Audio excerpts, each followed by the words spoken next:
Saudara, Anda masih menyaksikan Kompas Siang bersama saya Niputu Trisnada. Saudara, para menteri, wakil menteri, kepala badan hingga utusan khusus Presiden Kabinet Merah Putih mulai menjalani pembekalan di Akademi Militer Magelang, Jawa Tengah hari ini. Pembekalan ini disebut bukan ospek kemiliteran, melainkan untuk menyamakan frekuensi serta gerak langkah sebagai pemerintah.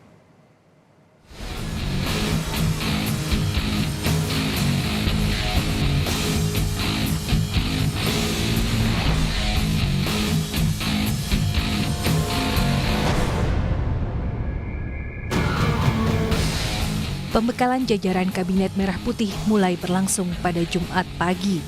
Di lapangan Sapta Marga, Komplek Akademi Militer Magelang, para menteri, wakil menteri, kepala badan, utusan khusus presiden, hingga wakil presiden Gibran Rakabuming Raka menjalani gerak badan dan pelatihan baris berbaris. Dalam keterangan pers pada Kamis kemarin, Kepala Kantor Komunikasi Kepresidenan, Hasan Nasbi, menyebut pembekalan Kabinet Merah Putih di Akmil Magelang bukanlah ospek atau terkait militerisme.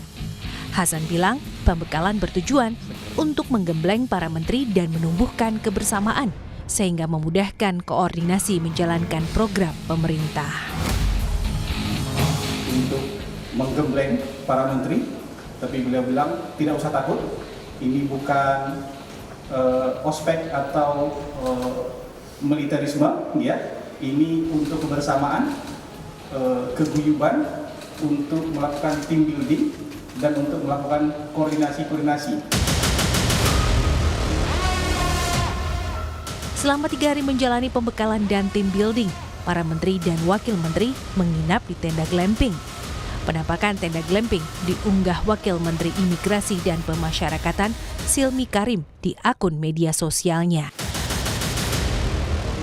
Setiap tenda dilengkapi dengan teras, ruang tamu, kamar tidur, dan kamar mandi pribadi, hingga fasilitas setara penginapan istimewa.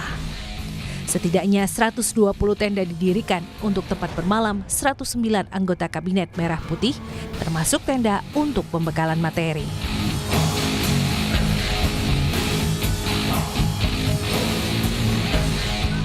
Sebelumnya, 109 menteri dan wakil menteri Kabinet Merah Putih tiba di Magelang pada Kamis kemarin.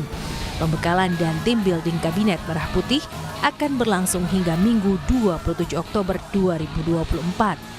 Selama pembekalan, anggota Kabinet Merah Putih akan mendapatkan arahan Presiden dan pembekalan materi dengan beragam tema seperti pencegahan korupsi, perencanaan anggaran, hilirisasi, food estate, hingga program makan bergizi. Tim Liputan Kompas TV.